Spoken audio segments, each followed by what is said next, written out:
The grey man does whatever a grey man can. Can he make a comic feed? Yes, he can. He just did. Watch now, a video from Grey Man. A video from Grey Man. Grey Maniacs gather! How are you all today, you lovely Grey Maniac people? You're looking very sexy, may I just say so? You are looking sexy. Yes, you, Grey Maniac. Oh, sizzling. Anyway, enough of my stupidity. Let's move on with what I've got to show you. Some comics that I picked up at the Comic Mart yesterday. The London Comic Mart. I try and be sensible. I say, this is what I'm going to spend. I take that amount with me. And as soon as it's gone, I'm gone. I don't sit around going, oh, maybe I'll put my debit card on and pay for that. No. Once the allotted sum of money that I intend to spend has been spent, I'm out of there. Now, my intention was to try and fill up some comics for my Operation Ghost Moon Defenders, but didn't have much joy, to be honest. Not as much joy as I had last time the Mart was on, when I was able to finish my Project Phantom Atom Hawk run. But yeah, I've got a couple. I haven't got my chart to knock off today, so I'll have to do that. I'll have to do an update on that next time I get some more. But let's show you what I did get. Right, so these are all going for 75p each. So I was able to get a few for my Legionnaires run. I'm not showing you in the order I picked them out. I'm just showing you as they are in the bag, to be honest. So Legionnaires, 75p each. Need these for my run. I probably could have picked up doubles as well and sold them to my mate, but I was like, no, I don't want to. He's trying to lay off a bit of buying at the moment, so I don't want to. He's terrible for keeping it. He keeps saying he wants to have a budget, and he keeps going over it, I think. So, so yeah, I'm not going to press into. I'll send him some photos of the stuff that I've got, but I'm not going to, send him. I'm not going to bother him too much and try and buy just to sell on to him because he's trying to cut down. I don't want to try. I'm doing the decent thing and trying to, hope he to not give him temptation. That's what I'm trying to say. Right, yeah. So nice little one of Legionnaires. Right, and this is, subtly maybe the happy occasion of the day. I managed to finish off a run. It's not a run that of any particular note, particularly, but it's one that I am happy to get so I can now read them all. It's the Rebels from 2012. Is it 2012? 2011, 2012 kind of time. Rebels. I've got the first Legion. It's one of my favourite series ever, and that followed by Rebels, and then they rebought Rebels out again. I didn't know about them at the time, but I managed to pick them up bit by bit. And see, these three only cost me 75p each, so I was well happy that they had those. Right, this next one's probably the most expensive one that I spent my money on. I was going through started off by going through all the ghosts, going to the stores looking for Ghost Rider, Moon Knight, Defenders, as I said. Not a great deal of joy of getting them. Some of them they had them, but they didn't have the numbers I needed. So this was the only Ghost Rider number that I was able to find off my list. It's Ghost Rider number 8, and this was the most expensive book. Cost me 15 quid. Yeah, I think there's 25% off mark price or something like that. So it was probably like 12 quid maybe, I'm not too sure. I didn't really make a note of how much I spent. I think I managed to, on the same store, I managed to get one for my Moon Knight run as well.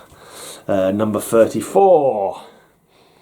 So I think I'm down to about 11 comics now in that whole lot to get. I think I'm at least, so I haven't got my little board with me with all the numbers to tick off, but I'll tick them off next time I can pick some up. Right, I managed to get one for my Justice League of America run. 121. What marriage would bring Earth's greatest superheroes to another world 25 trillion miles away? Well, I can only think of Alana and Adam Strange. That's the only people I could think of on the world of Ran. I'm guessing that's who's getting married there. Right, this one I couldn't resist. This is one of the last ones I bought when I was like, I had about 8 quid left or something, and I'm like, what am I going to do? I was looking at these £1 boxes, but there's so many people around, and you thought, you know what? I'm going to go to this fella that I've been to last time I was there. Got some good comics, low grade, but good ones that I wouldn't afford otherwise. And he was there again, so yeah, I checked him out quite a couple of times actually. I went back to his booth a couple of times. I think I went back to his booth and spent my last £8. There was I missed out. There was a woman there when I first got there. I think she must have had a lot of money because she was going through lots of stuff. And she was on a mobile phone all the time and a video chat with her husband or boyfriend or just a friend. I don't know. But she was picking, and she seemed that she was picking up quite a lot. She managed to get a low grade first appearance of the Silver Age Riddler. And I was like, I saw it in her hand. I was like, oh, I wonder how much that one's going for. But it's too late. She picked it up. She bought it. And I think it was going for £15 because it was low grade. I thought, bloody hell, £15. I would have fucking snapped that up. The pages could all be loose for all I care, as long as it's, you know what I mean. But it's gone. Never mind. But this one I fell in love with when I saw it. Finally, a new villain who is more than a match for Superman and Supergirl. Watch the birdie, Supergirl. See how my execution buzzard wipes out the mighty Superman. More sinister than Luthor, craftier than Brainiac, the diabolical Dr. Supernatural. I was just like, oh yeah, that's for me. Any villain who's got an execution buzzard. Can you resist an execution buzzard? I mean, you don't see them very often, do you? You don't see Dr. Supernatural very often. This is probably only, I imagine this is his only appearance. I don't know if he ever appeared again. He's a little bit on the rubbish side, to be honest. Execution buzzard. It looks like a bloody turkey. I don't know, with blue wings. A yellow turkey with blue wings. But I was just like, oh yeah, that is hilarious. I've got to pick that up. So that's number 330 of Action Comics. Another one I got at the same guy's stall, I believe. Yeah, I did. I just fell in love with this one. It's a great cover, great image. It's Batman walks the last mile. This is the end. There you go, walking off, trudging off to be executed. No, I think that's just a really cool cover.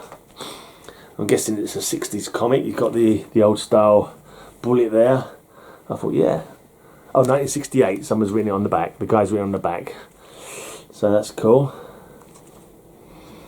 One for my Batman run. 355. The Bat and the Cat. Just notice it's got a little turned corner there. I'll sort that out in a minute. Don't like a turned corner. Right. Couple of world's finest. I think this is the first things that I've got when I got there. Actually, I saw them low grade ones, but you know I'm happy to pick up low grade. It saves me money, gets me the book. Superman and Batman play the world's most dangerous game in The Hunter and the Hunted. And a nice old world's finest for £2. You bet I'm gonna put my money in the dealer's hands for that. And this one was £2.50. Members of the UN, I accuse Superman of the most evil deed in history, and I'll prove it as soon as this man takes off his mask. Batman's lying! He's trying to frame me! Featuring Superman's Crime of the Ages. There you go. For two friends, they always seem to be trying to kill each other or you know, get each other arrested or executed, or Superman's trying to get Batman burnt on the stake on one of the covers. They are funny, these comics.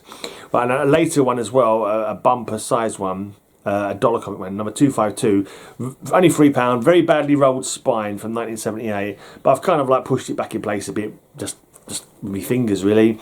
I might get iron out at some point and see if I can iron it a bit flat. You're too late, Superman. Too late to rescue the entire city from the deadly whisperer. I probably should have whispered that in a whispery voice, because I'm sure that's how the deadly whisperer probably speaks. Let's make use of space. We're going like that, and there's all this empty space. If we're going to make use of space like that, you can see my handsome visage, as well as the comic book. Yeah. Anyway, so yeah, right, and I wasn't having any joy with finding the Operation Ghost Moon Defenders. I went a bit buck crazy on some Lois Lane at a stall. This stall had a few Lois Lanes, and I was like, well, they had a few that I didn't have, so let's pick some up. Lana, since Superman met that space girl, he hardly knows we're alive. We must do something. We can't let him marry her. Right, Lois, we'll declare a truce to our rivalry until we get rid of this common enemy. Featuring the truce between Lois Lane and Lana Lang. Yeah, Superman met a space girl and the two Earth girls basically collaborated to try and drive a wedge between them, I think. I think she turns out to be bald, this woman with the green turban on. I get a feeling she's from another planet. Yeah, I think she was bald. I can't remember if that turned out to be the deal closer or finish the deal, whatever you want to call it. Anyway, that was number 52, and this is number 54. Don't panic, Lois. I'll save you from that dimensional monster. No, Superman. Herco is in love with me. He uses great strength to bend this lamppost into an engagement ring for me. Isn't he cute? Featuring the monster that loved Lois Lane. That is just a fantastic, fun cover from the Silver Age madness era of DC Comics. There's a big, bulking monster in love with Lois. You can't knock the monster's taste because, you know, Lois is a cutie in these old comics. And yeah, good stuff. I think both these last two comics I've actually read the stories before in like 100-page giants later on in the run. Lois, those bullets are bouncing off you. You're super, like me. Right, Superman. No, it's been more feminine voice. Right, Superman. Now do we get married? Featuring Superman and the Immovable Man, and Lois as the Irresistible Woman. Oh yeah. Ooh, yeah. Yeah, definitely. She's quite irresistible. Bullets just bounce off her. That's 78. I got this one from a different stall actually, this one. Can't remember what stall I got it from now. Well, it doesn't matter. Superman, stop my wedding to Titan Man. I just found out the terrible secret his mask is hiding. Serves you right for choosing him over me, Lois. Marry him. Featuring the Bride of Titan Man. So Titan Man's got some terrible secret. He probably takes his mask off and he looks like Bill from Comic Mag's Musings. Oh my God! Stop the wedding! Ah dear. The old jokes are the best. Anyway, yeah, a nice Lois getting hitched. Number 79, that is. She's got quite a pointy chin in that one, Lois, I think. Anyway. Number 118. Careful, Lois. That man's loose somewhere in this area. Don't worry, Superman. I can take care of myself. Edge of Darkness. Extra, the Fawn in the Hand of Death. Plus, a Dr. Pat adventure. I don't remember Dr. Pat. I've got a vague idea. I kind of half recall some kind of doctor as a backup story at one point. But this is a 52 big pages. Buckley and Giordano and Lois in a very fitting costume. I'm thinking 70s with this one. Yeah, it's got to be 70s, isn't it? She's got a rather nifty little get up there. But look out! Madman at large! And look at those hands. Look at that shadow lurking around the corner. Uh-oh, something tells me the madman's going to get you, Lois. Right, this is a badly damaged cover. It's got a tear halfway up the front of it. One day I might pick up some of that, what's it called? Archival tape, maybe? See if I can fix this up. It's one of them Bondage covers. See, Super Hombre, Miss Lois left hours ago. Superman, come back. Don't let them do this to me. Extra, Rose and the Fawn in Battle of the Fawns. Yeah, for some reason they've got her tied up to a dartboard. And they're all going to throw darts at her. No idea why. What could possibly be the point of that? But, yeah. Interesting. But yeah, she's got a nice little get up there as well. But I think a lot of people really like the Bondage covers. Like, oh, she's tied up like that. Oh, wow, got to buy that one for that. Go and take a cold shower, the lot of you. You need looking at. You need your heads looked at. Right, This one, it's got some colour rub on the cover. There's some marks on the cover. Some has done a little bit of pen marks on some of the little Lois pictures. But it's a 80-page giant. Lois Lane Annual number 2. For pretty cheap. If it was in good condition, it'd probably be like 20 quid, 15 quid. But it's in slightly featuring Superman's girlfriend in her greatest adventures, Batwoman, Housemaid, Kryptonite Vision, Alien Lois, Elastic Lass, and movie star. Extra life story of the actress who plays Lois Lane on Superman TV. So there you go, a nice Lois Lane 80-page giant. It's great on the spine, nothing on the spine, but so you can see this. You can probably tell there's some colour rub in places, and someone's done a little bit of DIY penciling or inking rather on Lois's face. But yeah, from here you can't tell. Let's just look at it from this far away, and it looks like a fantastic comic book. But yeah, it's all good anyway. It's, you know, better than paying. I mean, I'm quite happy to get that for 6 quid rather than getting a pristine one for 30 quid, you know what I mean? Look inside for the super stories featured on these covers. And I think I've got most of those already. Don't think I've got that one. No, I haven't got that one. But that one and that one. Oh, have I got that one? Oh, no, I don't think I've got that one. Oh, that's from Jimmy Olsen. That's Jimmy Olsen. That's Lois and Jimmy getting married. I think I'd remember if I'd read that one. Right, so that's it. That's my haul from the London Comic Mart this time around. It's back again in August, a couple of weeks before my birthday. Yes, a couple of weeks from my birthday. Might have to spend a bit of money there.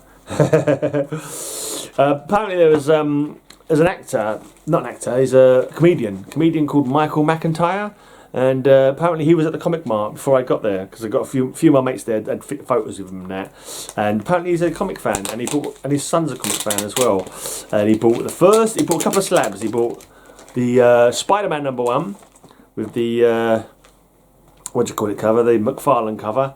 And off my mate who used to be in a band, my mate who does comics now, we used to do a heavy metal club together in East London, and he also had a band that I played with a couple of times as well, actually, I think, or put gigs on for, called Gore Rotted. But he's now selling comic books. Anyway, he sold Michael McIntyre, the comedian guy, Umbrella Academy #1 in 8.5. I believe that's what he told me anyway. Right, now there's a picture actually on Facebook. So yeah, apparently he was there. Fair enough. I'm out of here. just boring information for the people in England who might watch this video and be entertained. It's not really entertained, is it? It's something to know, maybe, or whatever. It's something to say. I'm bugging off now because I'm wittering and babbling like a fool. Until next time. Have a great, amazing day, and may all your news be good news. Yeah. Have a great, amazing day. I'll have a great, amazing day. Have a great, amazing day. I hope you have a great, amazing day.